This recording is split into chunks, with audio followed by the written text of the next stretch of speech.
முன்னாள் மத்திய அமைச்சர் தயாநிதி மாறன் மீதான தொலைபேசி இணைப்பு முறைகேடு வழக்கில் மத்திய தொலைத்தொடர்புத்துறை செயலரை எதிர்த்தரப்பு சாட்சியாக அழைக்க உச்சநீதிமன்றம் அனுமதி அளித்துள்ளது. 2004 முதல் 2007 வரை மத்திய அமைச்சராக இருந்த தயாநிதி மாறன் தனது அதிகாரத்தை துஷ்பிரயோகம் செய்து BSNL நிறுவனத்தின் அதிவிரைவு தொலைபேசி இணைப்புகளை சகோதரரின் நிறுவன வர்த்தக பயன்பாட்டிற்காக முறைகேடாக பயன்படுத்தியதாக குற்றம் சாட்டப்பட்டது. சட்டவிரோத இணைப்புகள் மூலம் அரசுக்கு நிதி இழப்பு ஏற்படுத்தியதாக தயாநிதி, கலாநிதி உள்ளிட்டோர் மீது CBI வழக்கு பதிவு செய்தது. இந்த வழக்கை விசாரித்த சென்னை உயர்நீதிமன்றம் மத்திய தொலைத்தொடர்புத்துறை செயலரை நீதிமன்ற சாட்சியாக சிறப்பு நீதிமன்றத்தில் CBI ஆஜர்படுத்த வேண்டும் என உத்தரவிட்டது. மத்திய தொலைத்தொடர்புத்துறை செயலரை சாட்சியாக அழைக்க சென்னை உயர்நீதிமன்றம் அனுமதி அளித்ததை எதிர்த்து CBI உச்சநீதிமன்றத்தில் மேல்முறையீடு செய்தது. இந்த வழக்கு நீதிபதிகள் KV விஸ்வநாதன் மற்றும் அருண் பள்ளி ஆகியோர் அடங்கிய அமர்வில் விசாரணைக்கு வந்தது. அப்போது தயாநிதி மாறன் தரப்பில் மத்திய தொலைத்தொடர்புத்துறை செயலரை எதிர்த்தரப்பு சாட்சியாக ஆஜராக அனுமதிக்க கூடாது என்றும் சென்னை உயர்நீதிமன்றம் உத்தரவிட்டது போல் அவரை நீதிமன்ற சாட்சியாகவே ஆஜராக வலியுறுத்த வேண்டும் எனவும் வாதிடப்பட்டது.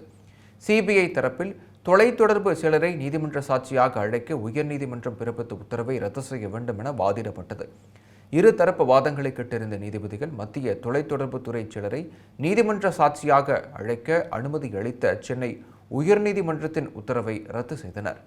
அதேவேளையில் CBI சிறப்பு நீதிமன்றத்தில் நடக்கும் வழக்கின் விசாரணைக்கு மத்திய தொலைத்தொடர்பு துறை செயலரை தயாநிதி தரப்பு எதிர்த்தரப்பு சாட்சியாக அழைப்பதற்கு அனுமதி அளித்து வழக்கை முடித்து வைத்தனர்.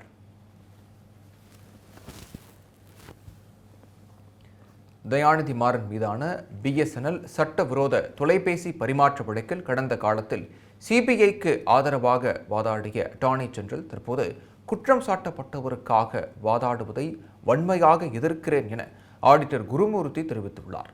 இது தொடர்பாக X பக்கத்தில் அவர் வெளியிட்டுள்ள பதிவில், பாஜகவுடன் தொடர்புடைய வழக்கறிஞர்கள் எப்படி மாறனுக்காக வாதாடலாம் என்று சிலர் கேட்பதாக குறிப்பிட்டுள்ளார். எந்த ஒரு வழக்கறிஞரும் யாருக்காகவும் வாதாடுவதில் தவறு இல்லை என கூறியவர், மிகச்சில வழக்கறிஞர்களே கொள்கையின் அடிப்படையில் பணியாற்றுவதாக தெரிவித்துள்ளார். கடந்த காலத்தில் CBIக்கு ஆதரவாகவும் தயாநிதிக்கு எதிராகவும் வாதாடிய அட்டார்னி ஜெனரல் தற்போது தயாநிதிக்காக வாதாடுவதைத்தான் எதிர்க்கிறேன் என குறிப்பிட்டுள்ளார். மேலும் இது கொள்கையற்ற செயல் மட்டுமல்ல, தொழில்முறை நெறிமுறைகளை மீறும் செயல் என அவர் தெரிவித்துள்ளார்.